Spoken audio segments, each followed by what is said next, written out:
नमस्कार. जय भीम जय शिवराय मित्रांनो. संदीप कांबळे ऑफिशियल या यूट्यूब चॅनलमध्ये आपलं मनापासून स्वागत. या व्हिडिओच्या माध्यमातून अतिशय महत्त्वाची अशी आपण माहिती बघणार आहोत.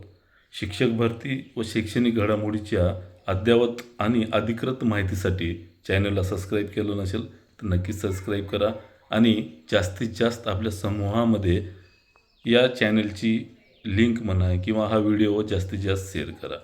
आता या व्हिडिओच्या माध्यमातून आपण पवित्र पोर्टल शिक्षक भरतीच्या अनुषंगाने जास्तीत जास्त जागा कशी येतात या बाबतीत गेल्या अनेक वर्षापासून लढतो आहे आणि किंबहुना थर्ड टेटच्या अनुषंगाने मोठ्या प्रमाणामध्ये जे आहे ते परीक्षा जेव्हा कंडक्ट झाली तेव्हापासून विद्यार्थ्यांच्या समस्या आपण सोडवत आहोत.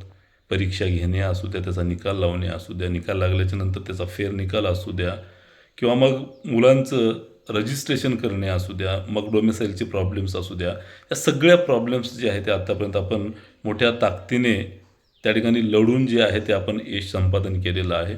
आता सगळ्यांना चाहूल लागलेली आहे ती म्हणजे शिक्षक भरतीच्या जाहिराती कधी आणि प्राधान्यक्रमाचा मर्यादित देण्यात आलेले प्राधान्यक्रम ते अमर्यादित कधी होतील किंवा कशी होतील. तर त्या अनुषंगाने आपण प्रचंड मोठ्या प्रमाणामध्ये जो आहे तो पाठपुरावा केलेला आहे आणि प्रचंड मोठ्या प्रमाणात जे आहे ते दिशासुद्धा ठरवलेली आहे, नियोजनसुद्धा त्या पद्धतीचं सुरू आहे.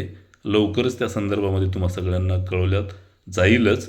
तूर्तच या व्हिडिओच्या माध्यमातून जे आहे ते अतिशय महत्त्वाची माहिती तुम्हाला द्यायची आहे. नवीन संसमान्यता धोरणानुसार जे आहे ते शिक्षकांचं समायोजन करण्याच्या संदर्भातलं परिपत्र जे आहे शिक्षण आयुक्त कार्यालयाच्या माध्यमातून ते निर्गमित झालेलं होतं आणि त्या अनुषंगाने नवीन जी काही संच मान्यता आहे त्याच्यामध्ये वितरित करणे सुरू झालेली आहे संच मान्यता आणि ते जे वेळापत्र ठरवलेलं आहे त्याप्रमाणे काही ठिकाणी जी आहे ती संच मान्यता वितरित केली गेलेली आहे.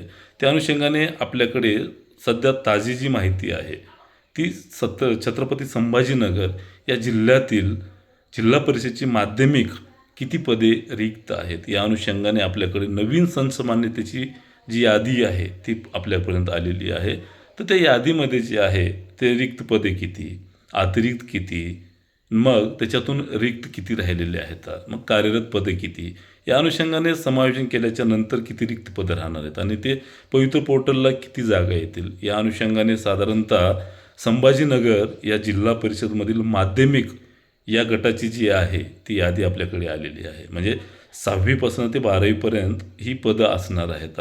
ती किती आहेत तर त्या अनुषंगाने आपल्याकडे जी माहिती आलेली आहे ते अनुदानित, विनाअनुदानित, अंशतः अनुदानित, बिगर अल्पसंख्याक अशा शाळेची यादी जी आहे ती आपल्यापर्यंत पोहोचलेली आहे. साधारणतः त्या ठिकाणी 114पेक्षा अधिक आस्थापना साधारणतः 120पर्यंत खाजगी आस्थापना त्या ठिकाणी आहेत आणि त्याच्यात कार्यरत असलेली जी पदं आहेत ती साधारणतः 1352 अशी पदं आहेत त्या ठिकाणी कार्यरत. म्हणजे नवीन संच मान्यतेनुसार मंजूर पदं जी आहेत कार्यरत असलेली पदं तर त्या ठिकाणी मंजूर पदं आहेत किती आहेत 1352 असे छत्रपती संभाजीनगरचे 6वी ते 12वीची ती पदं आहेत आणि त्यापैकी कार्यरत जी पदं आहेत ते 1121 अशी पदं कार्यरत आहेत आणि त्यामध्ये रिक्त जी पदं आहेत मंजूर पदं आणि कार्यरत पदं वजा जर केली तर 231 अशी त्या ठिकाणी मंजूर पदं त्या ठिकाणी आपल्याला मिळतील आणि अल्पसंख्याकचं पण त्या ठिकाणी आपल्याकडे यादी आहे. मात्र त्याचं साधारणतः 50पेक्षा अधिक शिक्षक अतिरिक्त आहेत आणि ते अल्पसंख्याक जे असतात ते आपल्या पवित्र पोर्टलवर नसतात. त्यामुळं बिगर अल्पसंख्याक जे आहेत अनुदानित आणि विनाअनुदानित हे आपल्यासाठी महत्त्वाचं आहे. त्यामुळे इथली जी काही पदं आहेत आता एका जिल्हा परिषदमध्ये माध्यमिकची पदं छत्रपती संभाजीनगरच्या माध्यमिकची आता 1 ते 5ची पदं वेगळी असतात. त्याची संच मान्यता वितरित केल्यावर तिथली आकडेवारी आपल्याकडे येईलच. तर साधारण एक मोठं जर तुम्हाला सांगायचं असेल तर एका जिल्हा परिषदमध्ये माध्यमिकचे साधारणतः 250पेक्षा अधिक जर त्या ठिकाणी जागा असतील 6वी ते 12वीची रिक्त पदं नवीन संच मान्यतेनुसार तर तुम्ही विचार करू शकता पूर्ण महाराष्ट्रामध्ये किती रिक्त पदं नवीन संच मान्यतेनुसार असणार आहेत. आता याच्यामध्ये अतिरिक्त कुठे कमी रिक्त असू शकतात, कुठे जास्त रिक्त असू शकतात, कुठे अतिरिक्त होतात त्याचं समायोजन करावं लागतं, असे अजून तफावत असणार आहे. मात्र 6वी ते 12वीचे एका जिल्हा परिषदमध्ये माध्यमिकची पदं म्हणतो मी, जिल्हा परिषदेच्या वगळी ना तर ती वेगळी पदं असणार आहेत. फक्त माध्यमिकची पदं जर आपण बघितली त्या ठिकाणी तर 250पेक्षा अधिक पदं आहेत आणि ही जर पदं पवित्र पोर्टलला आली तर बऱ्याच मुलांचा त्या ठिकाणी फायदा होणार आहे. आणि हे नवीन संच असलेली पदं आहेत.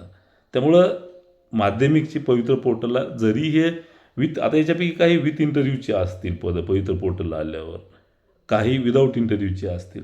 मात्र ही पदं जी आहेत ती पवित्र पोर्टलच्या माध्यमातूनच भरली जाणार आहेत येणाऱ्या काळात. आणि ही एक आशादायक बाब आहे की माध्यमिकची पदं एवढ्या मोठ्या संख्येने त्या ठिकाणी रिक्त आहेत एका एका जिल्हा परिषदमध्ये. तर असे सगळ्या जिल्हा परिषदचे, महानगरपालिकेची जर पदं बघितली आपण, तर विचार करू शकता तुम्ही माध्यमिकची किती मोठ्या प्रमाणामध्ये त्या ठिकाणी पदं रिक्त होण्याची दाट संख्यता आहेत. आणि आणि 1 ते 5ची पदं वेगळी असणार आहेत. हे जर दोन्ही काउंट केले एका जिल्हा परिषदमध्ये तर किती मोठ्या प्रमाणामध्ये तो आकडा असू शकतो तुम्ही त्याचा विचारही करू शकत नाही. आता खालची जी पदं असतात 1 ते 5ची ती मोठ्या प्रमाणामध्ये पदं असतात. वरची जी पदं आहेत तर ते 250पेक्षा अधिक पदं त्या ठिकाणी तुम्हाला रिक्त दिसत आहेत. आणि असाच सगळ्या जिल्हा परिषदचा जिल्ह्याचा विचार केला तर मोठ्या प्रमाणामध्ये खाजगी आस्थापनाचे सुद्धा पदं रिक्त आपल्याला दिसणार आहेत. आणि जिल्हा परिषदेचं तर आपण वेगळ्या पद्धतीचं त्या ठिकाणी अनेक आस्थापना पवित्र पोर्टलला यावेत यासाठी जोरदार प्रयत्न करतच आहोत. आणि या ठिकाणी आता इथून तुम्हाला प्रचंड मोठ्या प्रमाणामध्ये पाठपुरावा करताना दिसू. जे काही जास्तीत जास्त पदं पवित्र पोर्टलला आणण्याचा अजेंडा आहे, जास्तीत जास्त आस्थापनाचे, जास्तीत जास्त वेगवेगळ्या विभागाचे पवित्र पोर्टलला कसे जागा येतील याच्यासाठी जोरदारपणे त्या ठिकाणी आपण प्रयत्न करतोय. फक्त तुमची साथ असू द्या आणि लढ म्हणा. 100% आपल्याला यश आल्याशिवाय राहणार नाही. आणि जास्तीत जास्त मुलांचं हित कसं आहे, कुठे आणि कसं त्यांना साध्य केलं जाईल, त्यांना कसा न्याय मिळेल यासाठी गेल्या अनेक दिवसापासून आपण अजेंडा राबवलेला आहे. त्या पद्धतीनं आपण जोरदारपणे त्या ठिकाणी पाठपुरावा करतोय. फक्त तुमची साथ हवी आहे.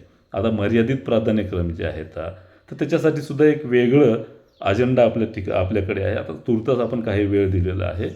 ते अमर्याद करण्यासाठी शासनाला वेळ दिला तर त्या पद्धतीनं योग्य ती पुढची तुम्हाला दिशा कळवली जाणार आहे. तुर्तास या व्हिडिओच्या माध्यमातून एवढंच तुम्हाला अवगत करायचं होतं. आणि लवकरच काही गोष्टी आहेत क्लिअर करणार आहे लाईव्हच्या माध्यमातून. तुर्तास हा व्हिडिओ जास्तीत जास्त शेअर करा. जास्तीत जास्त उमेदवारांना याची नवीन जी संचमान्यतेची अपडेट आहे, कशा पद्धतीचं एक असणार आहे वातावरण किंवा कशा पद्धतीची पवित्र पोर्टलच्या माध्यमातून ही पदं असणार आहेत खाजगीची, ती एक त्यांना आयडिया येऊन जाईल. त्यामुळं जास्तीत जास्त तुमच्या समूहामध्ये हा व्हिडिओ शेअर करा. तुर्तास थांबतो. धन्यवाद. जय भीम, जय शिवराय. शुभरात्री.